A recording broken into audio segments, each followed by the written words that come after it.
begin chỉ phải cần phụ treo đi hay dẫn đi nào July thì sao thì rồi mỗi năm ở thọ thì năm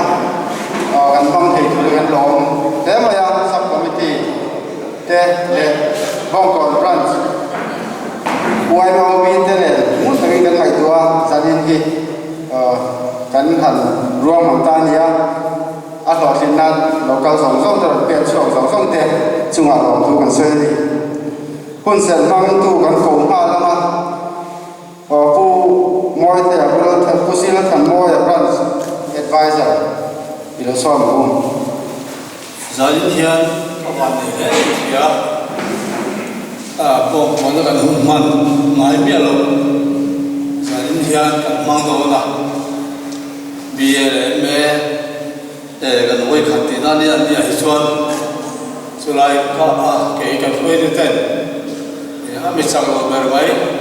lại cho nó hùng mình ăn nuôi thì còn lòng khóc mấy anh suy thuốc quá sao ông đó hết cái việc bảo rồi suy tập bốc lo bắt thiết liệu lấy vì đủ chia là đủ thu hiếu tu muốn sầu bạc hạt giá của lại giá sầu bạc chia ra muốn sầu bạc này gần cái giá khả năng giá này gần chia kim đòn đi bắt thiết lấy vì đủ chia là đủ trái tu cũng trái lại chế đủ là in la dau mal biao lai hian rim ro ama ro chu pathia in chu aro arial don ti tharang ang chu eng ma eng to ne su la in pang ti tu om hek su se in chalai hu na rei don lo mu so pa ni cha mu ra hian cha ni chia le nge ti ni ma lai hian ni sia tu tharang ro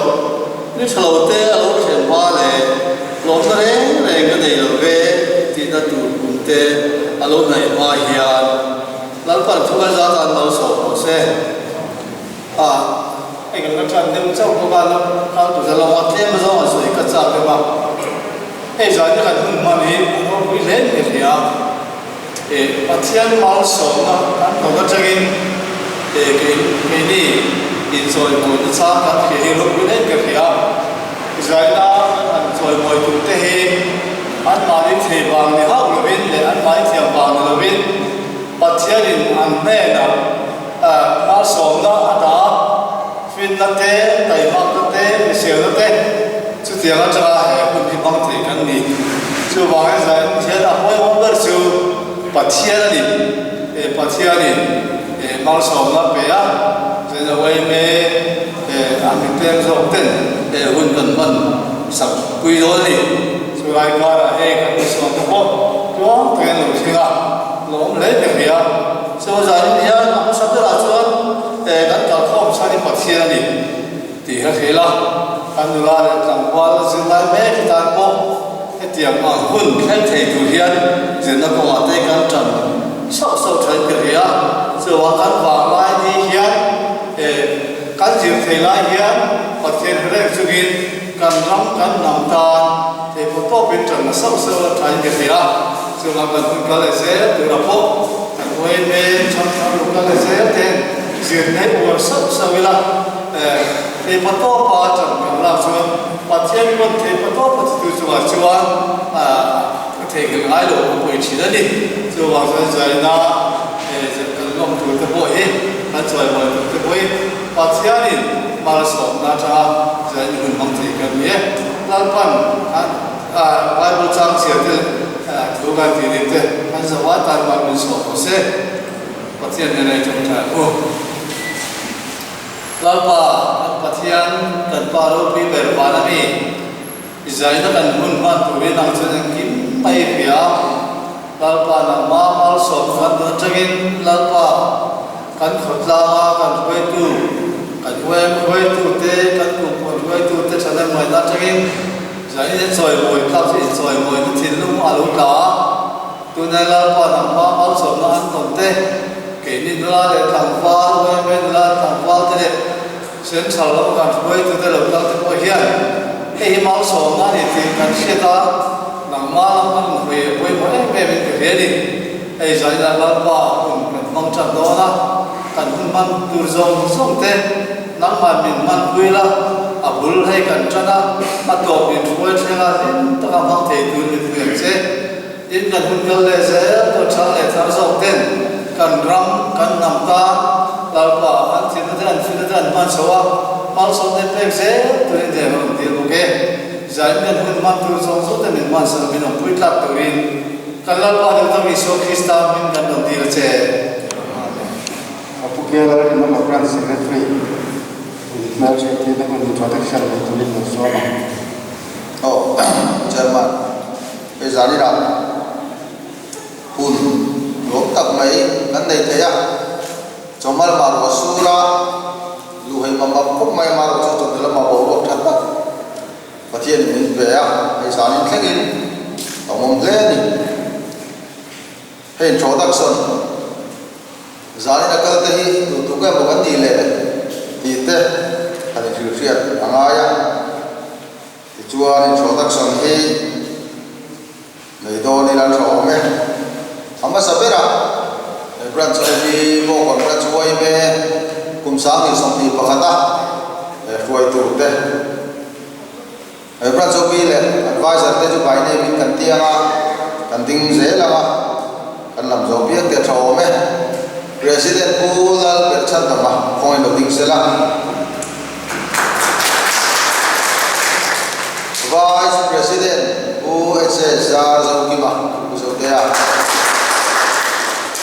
secretary hi ke dali no ma ke ma kania assistant secretary hi UH dal ram liara treasurer usi la ram ega kan finance secretary u dal ku masai lo oh kan advisor một cái chuối về advisor thế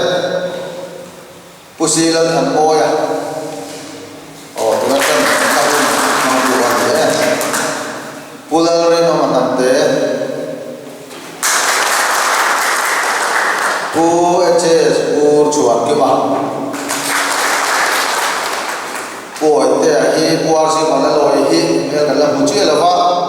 là kia nào arun lam ani chuan cha ti lon dia ti chuan e wai me program ani boka wai me lama ti sau zel ko ti la cho me bo kon branch wai me kum sa ni sambi pakata branch executive committee local te khoi ka thun murai ding le lok te a branch executive committee te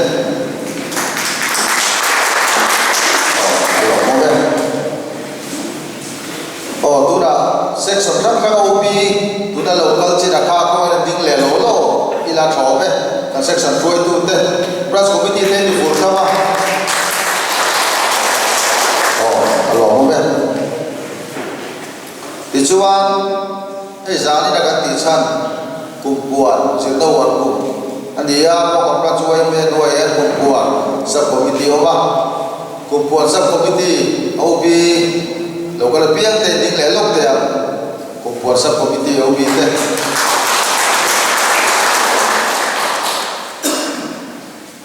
committee ka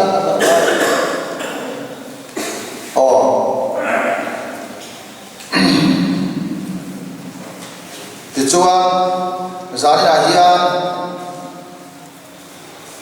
citation bo kon ra chuai me BLMA chin far division the district sarapasin kan choi moi do na chumi kan choi moi na tura chuan zirlai ta te le oi me ta te po thil tram kai tu in rilna rem cha thatak ni kan je po kan choi me chuan de chumi ta chuan thu soi tu mi pati chau zai la hian kan ruata pakhat zo asiniar zo mania also le also patigan ti po kha thu thatak ngin fil tawa sai a chuan ai thale chual ani nena kagin kan bai se pura po ngai la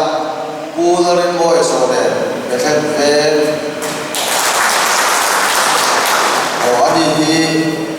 mi thu soi thiam central OMA apo kan CC India ho tu re tri na mai jam lam tu ber ti tri na dia ti chuan ani hi he ron roi wa be thema tang hian an ra soi tu te ra lo le mai ko mai ron roi tu te kha lo ding ve le se la tho me ai lo mai sa ni da an ti ro phui ti chuan thu soi tu pakhat motivational speech soi tu thau pakhat kan ve chu chuak ti mai la UPC lal jan puya kan te a khoi lo ding le se la ani hi MPS ani ya MPS ai ji king ani ya kan chuang le maya ani hian motivational speech sirlai da tan aron nei don bok ani ti chuan zani la hian e bok ka pra chuai me chuan bu hom te kha che covid free vai kan boi em maya chu wangin sarkari zai te po phala chu wangin zani la hian khan boi to ka zai mo turin zai thiam kan soma ani hi chu da tin ding dong ta ba an min ka soya zeni zo mon sang ani ya ni hi ko pra chuai me zai po la po tang kai tak tin soloist ani ya KTP General Conference sa po lo zai thiam tak mai ani ya tin lula la khia kangi kan khia ga khia kangi hi tuna MOIC na in zai se ka ti po kap te la lang just the pona be se on per pola an comment bong ko chu chua ani ya English zo le Hindi lai ti se kalme ka tuna bong convey ki that tu ani ya la khia kangi lani lo tel ta ya zani po la na sira se pakara ache khop mai maro chu helai ram nai boy mo kan lom le a ti chuan mi zo na zai thiam an ti mai Bollywood theng te Bollywood zai to sang te khu tong zani da ron tel sang te ko kan ni kan nge mol ko ma ya zai ni se kan ti ni po an huntai takara zani da no zai sang te do na kan lom le ani an ni kha zani da kal khom te kan moi lu tu te mi noi do na di ti kha kan soi bok ani e o kha sa kha ole đồng chung sam thế là cứ là cho thu soi le lom thu soi na dei tu rin kan France vice president ku ese zar zo ki ma kan so ma lom thu soi hi apa lam han ta san su lu te kan ngai cha ki nan ani tu là thu soi tu rin so ma invent tu pasian ne na lo tu kan saya kan program te abulo changa ato thenga na suai na kan mowa chu ma suwa pasian ne na lo ta sai ki pada sai ema ho kon ran suai me ten sen thalina buat saya hian Tuan sub committee andin sawaya chung ta chuan ma an la chara kan vel chunga zirlai choi moi ta zirlai ti thate an dap chuaka an ha tok pen shikui len kara tiang hun ro kui le lo ong an buat sai thei hi bok ran suai me chuan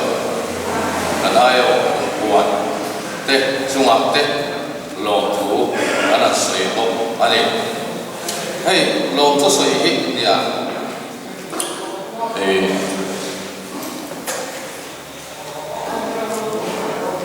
rang taka han soi te hi an lo bi ke bo ka ti a chuang chuan kan bo ro an bu te a kha lo to soi hi muang sa na an soi te hi le ban cha na an soi te hi alo bi ke mo kan tia chuang chuan rang lu tu ka soi ka kan tum lo khot ma ya nia ne za ni na ro pui tak mai ne ka chang ban bu na thola chu wang suan kan man mong lo ma lo tu sai la tur tam tak awma min ven tu zara ama sai UBC lam sama ani hi bong kon ban suai me tena kan mo na puna chuan ama hi asan selawa poisa le engma thil nang po pu lem lovin tiang hian kan mo na puna ronding sat thina chunga hian kan lo em tin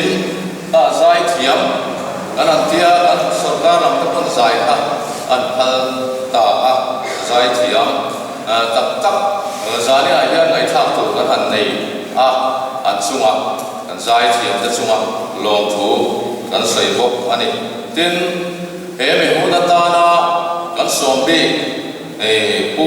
isilal ta puya le pu la rin mo ya so te le a ron troyo tu te kan chunga kan lom ma kan mo na ang te kan han thena anin filem kara te tin zadaria lam chu curfew ti te alani line kan mo na fia in kan som na tlok tak te ngai poi mai nan kun lut tak miron pe ka bang hian kan lom ma lom thu kan han sil bok ani tin kan kum puan te kan soi ta kan khan tin bok kon ran suai me chu ati chak tu section frang te section suai tu te tin committee member te kan han neya te hi bok kon ran suai me wang sunga kongeng kima mala tu chiat chat ani mo fil kan an chen na kong tim re na ko har an ani mo kima kan ro rel te an chunga kan han thena ro rel sa ber ani angin andin an phalle phallawa kanin kata zani nang kopra ko anni uta hian a chu wang suan anni phalna lain le an mani rem ti na te manga hun te mang thei kan dia wang ko hian kan branch YMA section te an kun por sub committee te le branch executive committee chunga hian lom thu kan sei bok ani tin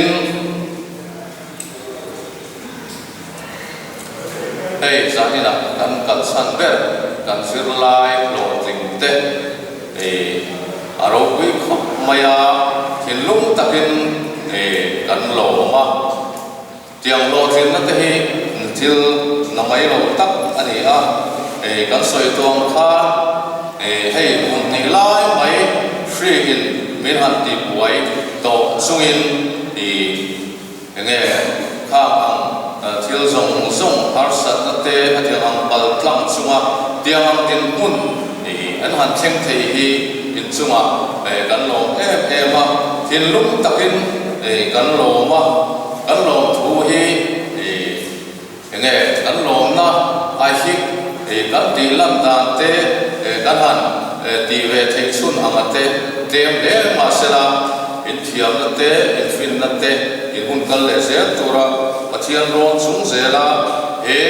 zoram ta kan fe ta na in hun tha te in thei na te lan tir zel tu chewin kan tu sak chewin kan long pui chew ni ti kha kan soi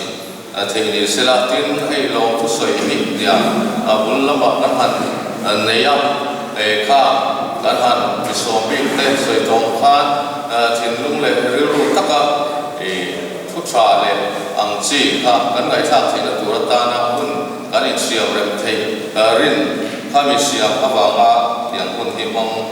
kan ni tin long thu han soi na om tak si soi lo kan lo nei pak ani poi khatiam ang ata khan long thu kan han soi ni ta sila tin hei kan soi pai thei mia lo kan sub system ahi kan vmi ti mai la udar chu le ko pui te hian ek diklai ko hian lo kon ran suai me tan hian an thei na te a thon ani mo har san na e ang kara po hian anon la thina an chunga hian an lom tak me me ko ani thakha ka soi thei to nir te se kalome Anula zeni zo wan sangi hai pe chua zai thi so pha o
OPC lo chan puya so mo mi so panga kia apel tek kwan ni su red sang tek na ya try motivational speech to read OPC lo chan puya and chuan so me Jerry, apel tur sợi tur bốc này xuống đó, thứ sợi cái kiếm nào đấy cái có sợi đấy sợi đốm nữa đấy khổ nó sạch to gì đâu, kiềng về cho nên cần không phải thằng mà sẽ cần đột lìa mình thiếm do làm không qua cần mình thiếm cần người sao tôi rồi sợi đó là chút lộn mình có tụi tay để cho có rồn đinh mình rua ta có rồn đinh về thì mình lâu ngày sao mấy mấy thứ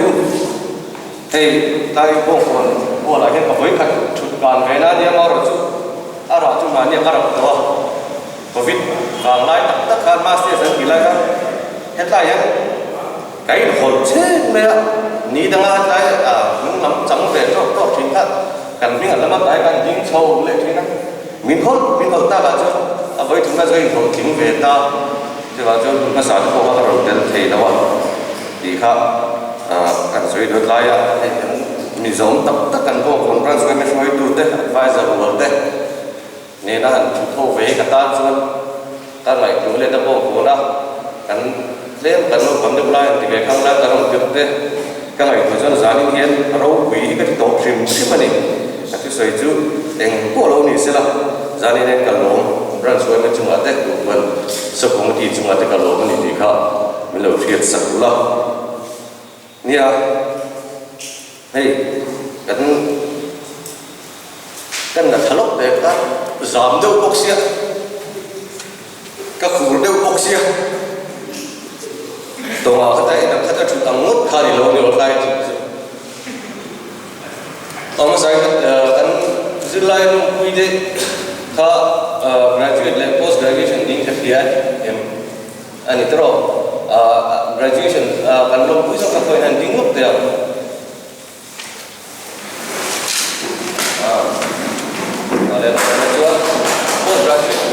postgraduate đó ngày cũng để lớp vào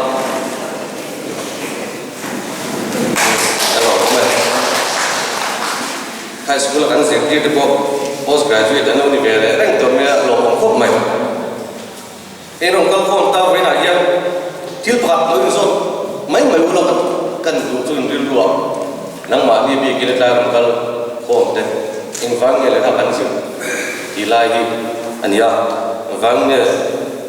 tu tan nghe cái ma tan nghe cái su tan nghe thì lại đi đầu dột tàu là nghe anh chỉ mà phát là cái nào thì cái là hậu sản về mà một số cái là liền cái là thuộc không à thì một cái sum đô mà một bớt sức thế lắm tin dài thêm cái này chứ thêm cái này dài là thì một thì thành đủ cả tấm này mà rồi chú ắt tổ và chú nghe cẩn thận thì lại khác lâu rồi những nước mình cần đủ chuyện và mà riêng nghe thì lại khác thiếu bảo Troy movie cái anh tổ mình cái muốn làm cần điều ba bây giờ trong lệ lệ bây giờ là sum thum trong sum thum bằng anh cái cái anh tuổi cái gì à khát Troy movie Trojan show hero Hector khác anh là phải ba khác Greek mythology den sia zuan abon sia insual thiam sia man roman thiam sia kha kan ke ni kha movie ka erik banai ni em mai na changa khata Greek sipai wall in dom khomi aron do khan asipai de ma he ngem tu sei ni sa prong de kan thiam lo kho ba ma sa kan soi ve thong Trojans all my life I've lived by code, and the code is simple: honor the gods, love your woman, and defend your country. Mizo tu chuan ta ve dong tele thiam lo chung chungin Trojans pasal thadu kan pung pu ya hian thil pakhat von reng kan ya chu hei hi ni thil ho te ni pathian tri la in me chia te ma mai u la chuan kan ram hi ral le hlom lo ka fe him ro ina chani sipai te ka voice em ni la dur ni in mi kha ti chuan nge niang ke ni hian kan di ve thei ta chu ta dot le chi chuan Troy is mother to us all. Fight for her. Troy hi min sing tu kan nuani. Chu wang chuan amata ni thik na zong song peru in thi na in thi khop hial boi tang ro tin a chani. Tu na hian mizo kan nia mizo nam tan te mizo ram tan hian an don lo be kan sir na hi ilai hi lo in zo tu la he ma ni tan chau ni do ne. Chu da chuan nakina kan ni muna chuan hetlaya mi pui te ta ni to lam ke ma tan ka thok to am kan ki don nge mizoram tan ka thok am mizo nam tan ka thok am ti lai hi mizo ti la chu zari la hian ka cha ma sagar pu cheu ni John F Kennedy kan thia American president la em em mai a thu soi pakhat la zet me ma an la na a asaya chuan iramin itan inge ati sak thik che zot do la iram ta enge iti thei in zot ang zet ni chu wang chuan zanina zilai lai kan lo pui me te le local mi dang te po hian kan ram tan kan hum tan enge kan ti ve the ti lai hi ngai ko zo kila ke ma ni da thain ram le nam tan an to so zela ni ka kan soi masaruni chuan da ple chuan that's no pang thon thu kan no pan lai ti ve khang lai la zirti tu te Sunday school min zirti nge ni alo bang thon kho ma nge zir lai kan zir ka chiang thei to lo in she furin karinga Netherlands rama an kho pakhat kha tui lin chin thina ni tui lin chin thina bang chuan an kho dan nan ka enge kul bang bang an siam ta chu eng tingen siam an dan kho tu te min thil da ka to lo dan na an siam duilian dan na siam ti chu kala re ni chu thon tu chu kal se la ka khami wa khan kho khan hin thil ni lai kha chu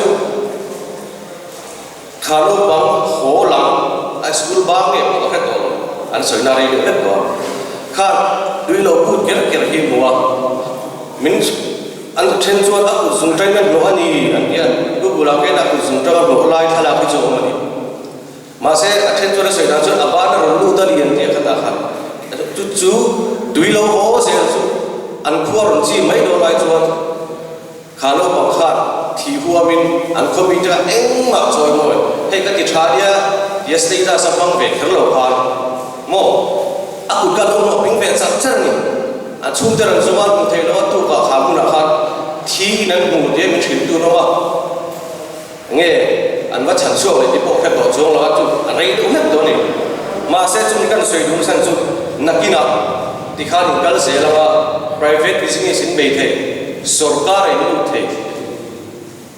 nang mani ba so thon e ti du fi nei ni chu ti hu na chuwa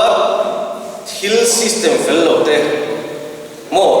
thil system fel lo te thil fu lo te do tu lo ngai do ni chu da jon ri long takin mani nu na tha pin kha tak so bang ang khan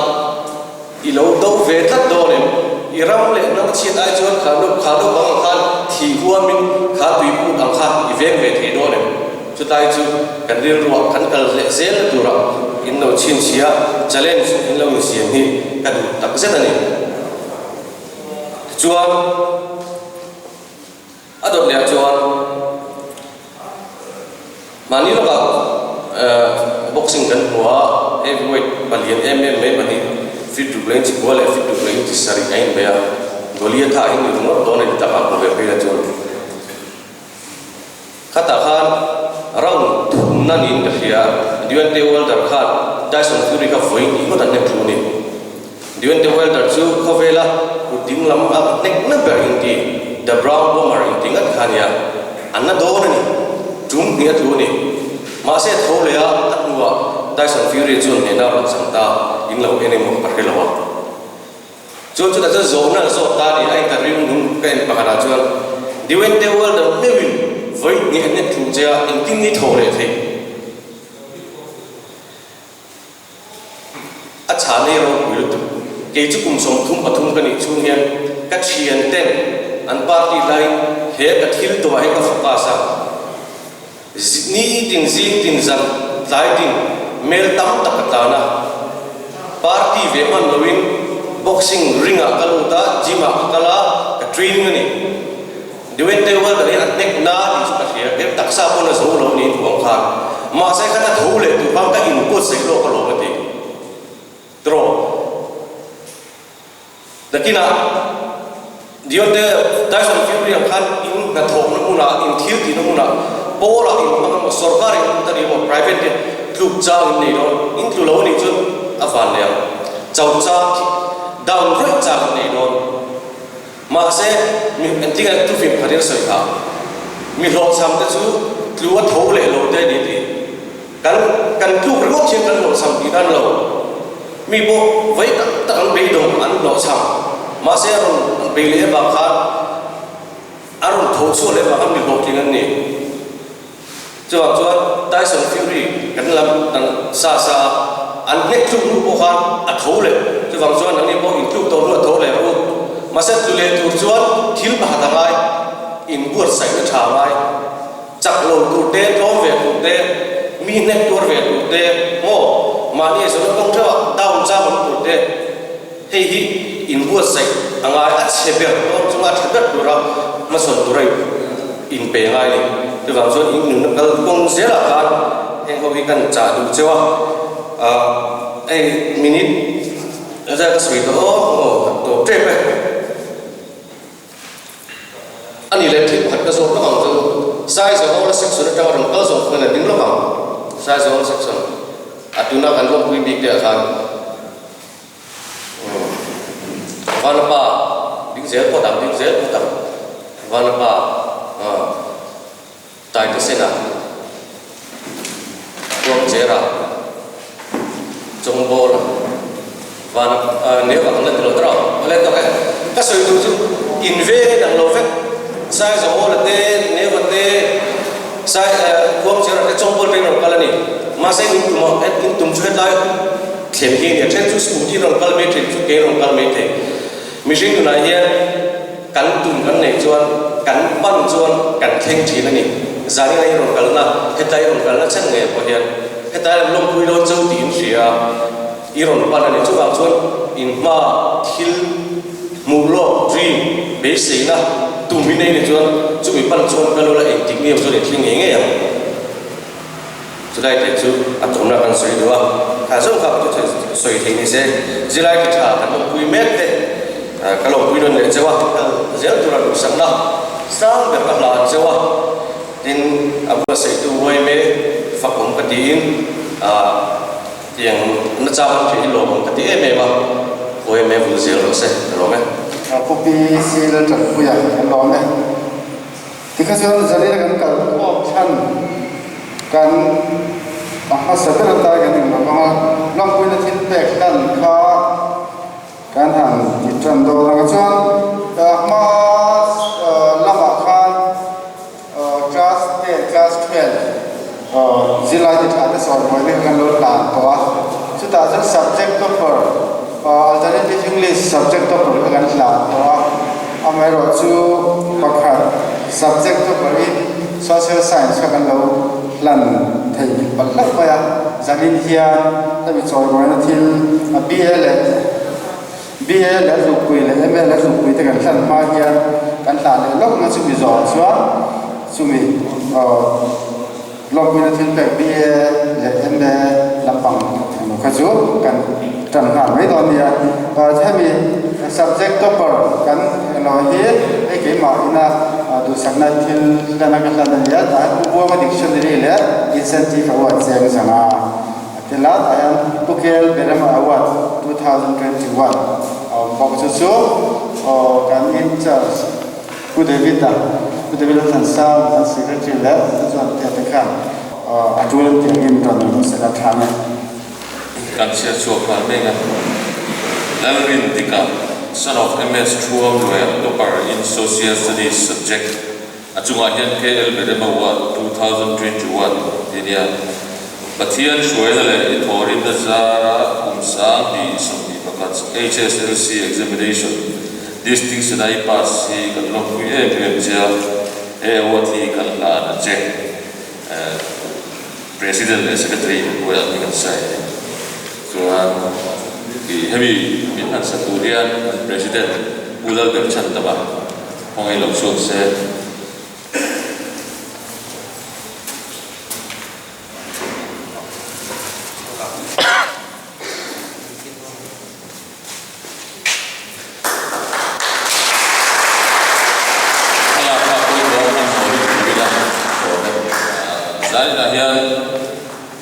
bachelor degree le master degree hi anva in mi sop dile basari ne alo joy mo ne kan dur kan ne ya first bachelor degree first division apa si mi so dali no ma master degree hi first division panga no ma bachelor degree distinction hi panga master degree hi distinction pathum an ni duraka ron lam lenga ai kha karon lam dai to dini ron chok le zel me don dia lalrem ruat ki ma sono lalrin chunga BA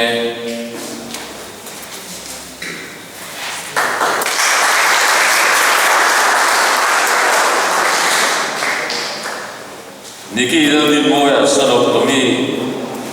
sei than tuanga BTech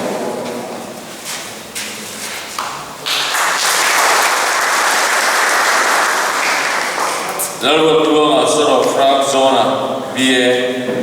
durakan tuate first division na pass ten ni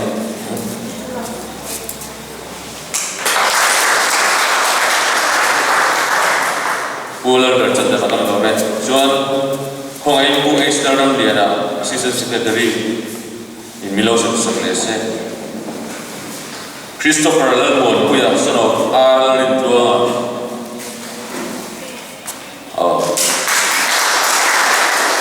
BC Badal Lomsa son of Ramthang Liana BSc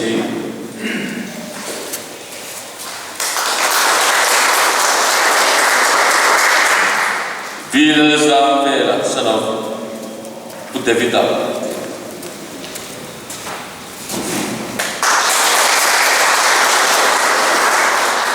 Oleh Pular Liana dan Lore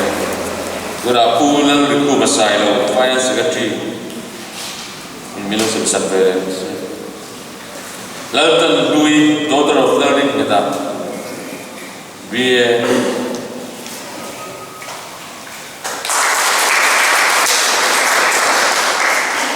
RK Vaso Tuanga son of RC Learning Thanga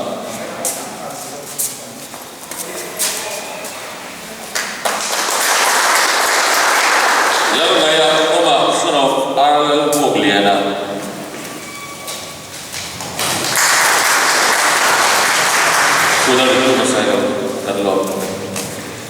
solo bok kan ko le lenga nulawal sia thage ai ko chuan nulawal sia thage zai tu ni son tulong pui chewa ti chuan in kal le zel tora do sakna ka hana chew cha jani na hian more than words ti kan sadona ai min lo via ma se nal kan ti tlan akarin karon thanga chuan nali TV ka pe se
If my heart was torn in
lampuina thinte bokhagan chunjam lenga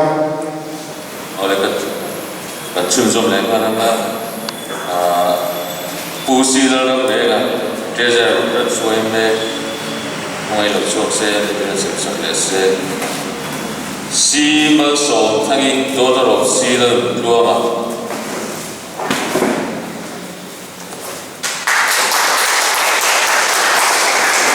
roti badal chandami dodor ar badal buata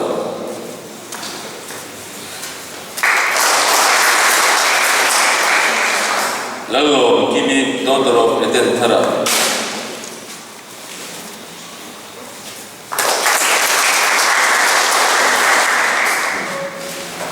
Pemain pu PC dan kuya tam, ya sampai remese si banim sangi dodor songku macamku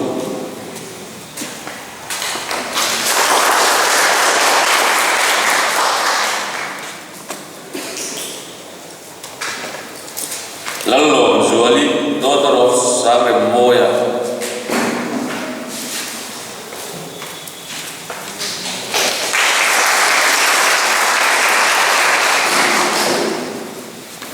Master degree first division gunakan kan saya banget pakai siapa ar zone moi dodor ar banal bena emkom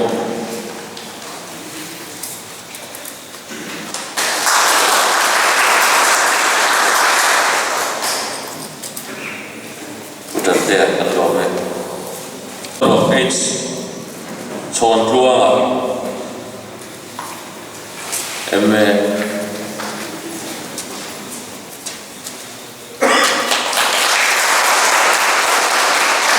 Zon kecuali dodor kezo di thara emme